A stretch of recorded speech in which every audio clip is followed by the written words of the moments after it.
നമസ്കാരമുണ്ട്. ഞാനും നിങ്ങളും അടക്കമുള്ള നമ്മുടെ സമൂഹത്തിലെ ഒരുപാട് ആളുകൾ സോഷ്യൽ മീഡിയ ഉപയോഗിക്കുന്നുണ്ട്. വാർത്തകളും വീഡിയോകളും ഒക്കെ കാണുന്നുണ്ട്. ഇപ്പോഴത്തെ ട്രെൻഡിങ് ആയിട്ട് നടക്കുന്ന ഒരു വീഡിയോ ആണ് റോങ് സൈഡ് കയറി വരുന്ന ബസ്സിന് മുന്നിൽ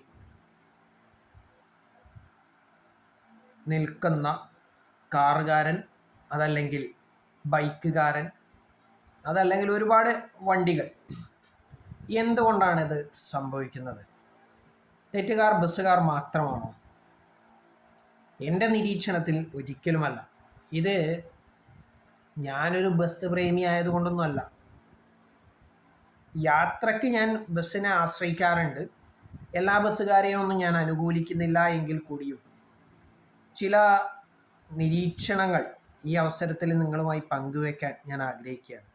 കാരണം ബസ്സുകാരെ മാത്രമായിട്ട് കുറ്റക്കാരാക്കാൻ ഞാൻ തയ്യാറല്ല. നമ്മുടെ നാട്ടിലെ റോഡുകളുടെ അവസ്ഥയ്ക്കനുസരിച്ചുള്ള വാഹന സാന്ദ്രതയല്ല നമ്മുടെ നാട്ടിൽ നിലവിലുള്ളത് എന്നുള്ളതാണ് വാസ്തവം. റോഡുകൾക്ക് താങ്ങാവുന്നതിലധികമുള്ള വാഹനങ്ങൾ നമ്മുടെ നാട്ടിൽ ഇപ്പോൾ നിലവിലുണ്ട്. അതോടൊപ്പം തന്നെയാണ് ഒരുപാട് ആളുകളെ വഹിക്കാൻ ശേഷിയുള്ള ബസ്സുകൾ. അത് ഒരു കാലത്ത് വൻ വ്യവസായമായിരുന്നു. ഇന്നത് അടച്ചുപൂട്ടലിൻ്റെ വക്കിലാണ്. KSRTC ആണെങ്കിൽ കടത്തമ്മ കടമായിട്ട് നടക്കാൻ തുടങ്ങിയിട്ട് വർഷങ്ങളായി. ഹൈക്കോടതിയും സുപ്രീം കോടതിയും അടക്കമുള്ള എല്ലാവരും ചോദിച്ചതാണ് ഈ പണ്ടാറൊന്ന് പൂട്ടിക്കെട്ടിക്കൂടെ. കാരണം അതുമെന്ന് നഷ്ടം മാത്രമാണ് ഉണ്ടാവുന്നത്. ജനങ്ങൾക്ക് മാത്രമല്ല, ഖജനാവിനും ഒരു ഉപകാരവും ഉണ്ടാവുന്നില്ല എങ്കിൽ നിങ്ങൾക്കിത് പൂട്ടിക്കെട്ടിക്കൂടെ എന്ന് കോടതിയെ കൊണ്ട് ചോദ്യം ചോദിപ്പിച്ചത് KSRTC ആണ്.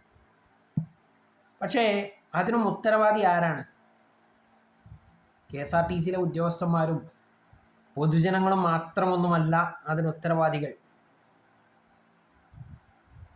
ഇതിലെ ഏറ്റവും വലിയ പ്രധാന പ്രതി എന്ന് ഞാൻ കണക്ക് കൂട്ടുന്നത് കാലാനുസൃതമായ രീതിയിൽ മാറ്റം കൈവരിക്കാൻ തയ്യാറാവാത്ത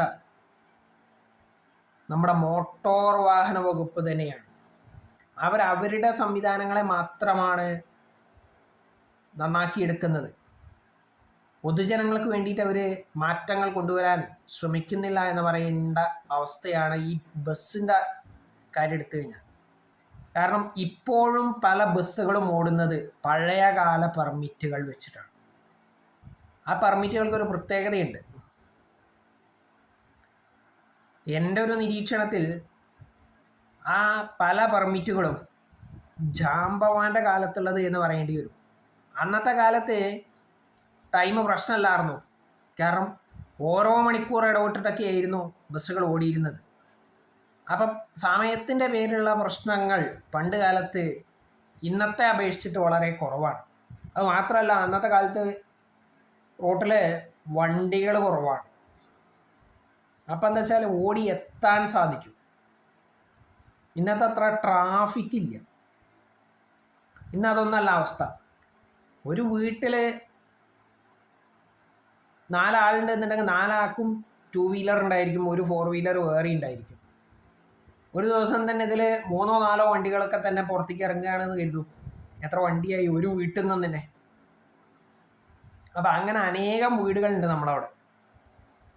ഇവരൊക്കെ വണ്ടികളുമായിട്ട് ഇറങ്ങുമ്പോൾ റോഡിൽ ട്രാഫിക് ബ്ലോക്കുകൾ ഉണ്ടാവുകയാണ്. ഇപ്പം ഈ ബ്ലോക്കുകളിൽ പെട്ടിട്ട് സമയത്തിന് ഓടിയെത്താൻ ബസ്സുകാർക്ക് സാധിക്കുന്നില്ല. അവർ എന്താ പറയുക, റോങ് സൈഡിൽ കൂടെ കയറിയിട്ടും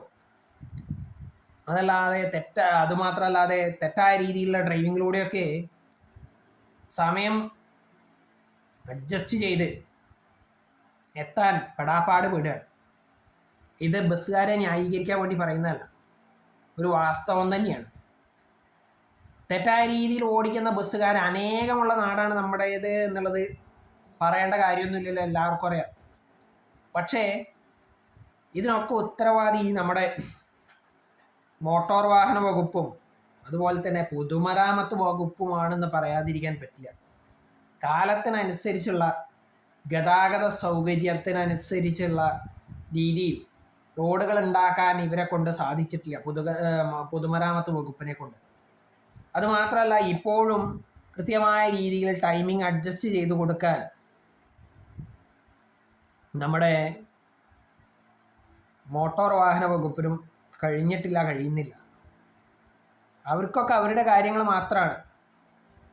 അപ്പം അവരവരുടെ കാര്യം മാത്രം നോക്കി നടക്കുന്ന ഈ സന്ദർഭത്തിൽ ബസ്സുകാർക്ക് സമയം പാലിച്ചോടാൻ തെറ്റായ മാർഗങ്ങൾ സ്വീകരിക്കേണ്ടി വരുന്നുണ്ട്. അത് ജീവഹാനി അടക്കമുള്ള സംഭവങ്ങളിലേക്ക് എത്തിച്ചേരുന്നു എന്നുള്ളതാണ് വാസ്തവം. അതുമാത്രമല്ല, ഇതിനൊക്കെ പുറമെ നമ്മുടെ നാട്ടിൽ മാത്രം കണ്ടുവരുന്ന ഒരു പ്രത്യേക തരം കാര്യമുണ്ട്. റോഡിന് എത്ര വീതി കുറവാണെങ്കിലും ആ റോഡുമ്മ തന്നെ പാർക്ക് ചെയ്തേ പറ്റുള്ളൂ എന്ന് നിർബന്ധ ബുദ്ധിയുള്ള ഒരുപാട് ആളുകളുണ്ട്. വീതി കുറഞ്ഞ റോഡിലായാലും വാഹനം പാർക്ക് ചെയ്തിട്ടിട്ട് പോകുന്ന ആളുകളുണ്ട്. അവരും ഈ ഒരു പ്രശ്നത്തിന് ഉത്തരവാദിയാണ്. നമ്മുടെ നാട്ടിലെ വാഹനങ്ങൾ പാർക്ക് ചെയ്യാനുള്ള സംവിധാനം യഥാർത്ഥത്തിൽ ഇല്ല. അതുകൊണ്ടാണ് അത്തരക്കാരങ്ങനെ വഴിയിലൊക്കെ പാർക്ക് ചെയ്ത് പോകുന്നത് എന്നുള്ളതും ഒരു വസ്തുത തന്നെയാണ്.